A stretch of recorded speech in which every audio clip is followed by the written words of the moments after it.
Fala turma, tudo bem com vocês? Começando mais um vídeo aqui no canal Hora de Enfermagem. A gente voltou, ficamos uns tempinho aí sem postar vídeo para vocês, mas agora a gente vai voltar com bastante conteúdo.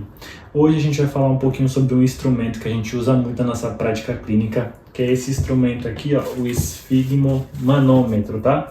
O esfigmomanômetro, ele é um aparelho que a gente usa para verificar a pressão arterial. Mas ele tem alguns detalhes muito importantes que, se a gente não souber manusear, a gente acaba não aferindo a pressão arterial do paciente adequadamente. Se você tem dúvida nesse assunto, fica até o final desse vídeo que eu vou descomplicar para você e você vai sair daqui sabendo tudo sobre esse aparelho aqui.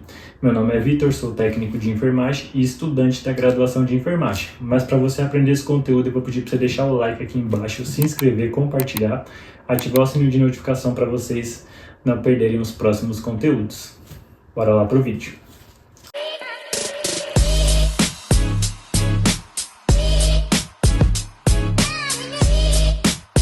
Bom pessoal, quando a gente fala de esfigmomanômetro, é muito importante eu saber em detalhes como que esse equipamento aqui, esse instrumento funciona, tá?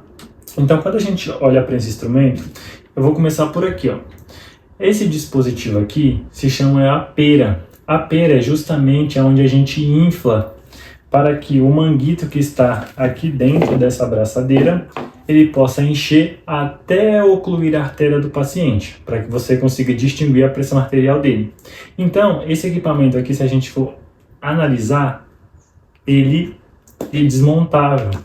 Então, qualquer problema que você tiver na pera, você consegue trocar, ou seja, você não vai precisar trocar um instrumento inteiro. Então, se você tiver algum problema na pera, você consegue trocar. E a função da pera é conseguir insuflar aqui o manguito que está aqui dentro para que você consiga fazer a oclusão da artéria durante a verificação da pressão arterial do seu paciente, tá? Aqui a gente tem uma estrutura chamada válvula de alívio. Essa válvula também desmonta, tá, galera? Então, essa válvula ela é literalmente encaixada aqui na pera, ó, para a gente poder, na hora de verificar a pressão arterial, a gente ir aliviando a pressão que a gente fez com a pera. Tá? Então ela também, se der algum defeito, a gente consegue trocar ela, tá? Então a gente, quando insufla, a gente deixa ela fechada e vai insuflando para o manguito que está aqui dentro pegar a pressão, e depois a gente vem aliviando ela aqui, ó, para soltar, para a gente conseguir distinguir a pressão arterial do paciente. Então qualquer problema que a gente venha a ter com a válvula de alívio, a gente pode trocar também, tá? Então, a gente falou da válvula e falou da pera, tá? Vamos para os próximos.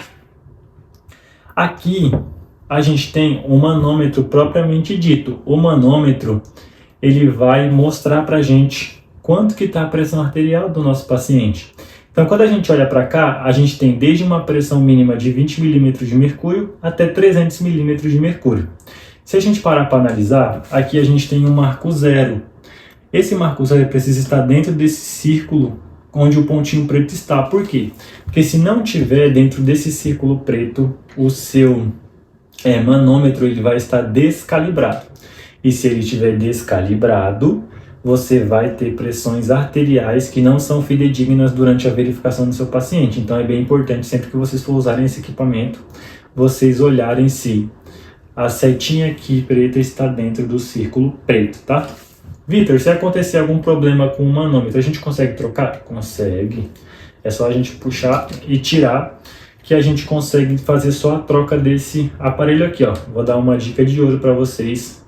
Quando vocês tiverem um manômetro descalibrado, basta pegar um alicate, colocar aqui embaixo e rodar sentido horário, que o pontinho preto ele volta para dentro do círculo preto, onde ele vai estar bonitinho calibrado, beleza? Então, é bem importante a gente ter esse conhecimento aqui também. Agora, o próximo passo é a gente entender que a gente tem o manguito propriamente dito, né? Então, o manguito nada mais é do que uma bolsa que fica aqui dentro da abraçadeira, tá? Então, a gente vai tirar ele aqui. Vamos lá, vamos tirar ele aqui. Então, quando a gente olha para o manguito nada mais nada menos do que essa bolsa que a gente tem aqui dentro da abraçadeira, tá? Então, ele também pode ter danos durante muito tempo de uso e assim sucessivamente. Então, pode ser que essa estrutura ela fique mais rígida e aí depois você não consiga verificar a pressão arterial do paciente direito. E aqui a gente tem os tubos condutores de ar. Um vai para a pera, né, que você vai insuflar com a pressão, e o outro vai para o manômetro para distinguir a pressão arterial do paciente. Então, qualquer problema que vocês ou eu tiver com essa estrutura aqui, a gente consegue trocar, tá bom? E por último, a gente vai ter a braçadeira propriamente dita, tá? Reparem que aqui na braçadeira vem escrito artéria e uma seta para baixo. Isso significa que durante a sua verificação de pressão arterial do seu paciente, você vai colocar na artéria braquial do seu paciente, tá? Então a gente vai colocar na artéria braquial do paciente, lembrando que a gente tem que fazer uma palpação para a gente ver se realmente a artéria está ali, tá bom? E se vocês pararem para analisar aqui, a gente tem um tamanho de braçadeira, ó, que é de acordo com o perímetro braquial do nosso paciente. Então, antes de verificar a pressão arterial do paciente, a gente tem que medir a circunferência braquial do paciente para ver se o valor do braço do paciente está adequado para esse tamanho de manguito, tá? E a gente tem manguitos de diversos tamanhos, manguito de neonatal, pediátrico, adulto e até para aqueles pacientes que têm sobrepeso. A gente tem manguitos adequados para cada um deles. Agora me conta, você sabia dessas informações? Eu te ajudei? Deixei mais fácil, deixei mais descomplicado? Se eu te ajudei, eu vou pedir que você deixe seu like aqui embaixo, se inscreva no canal, compartilhe esse vídeo para que o conhecimento chegue em mais e mais profissionais, para que a gente tenha uma enfermagem forte, tá? Muito obrigado por você ter assistido até aqui e se ficou alguma dúvida, coloque aqui nos comentários que eu vou responder. Um abraço e até o próximo vídeo. Não esquece de me seguir no Instagram, que está aqui embaixo.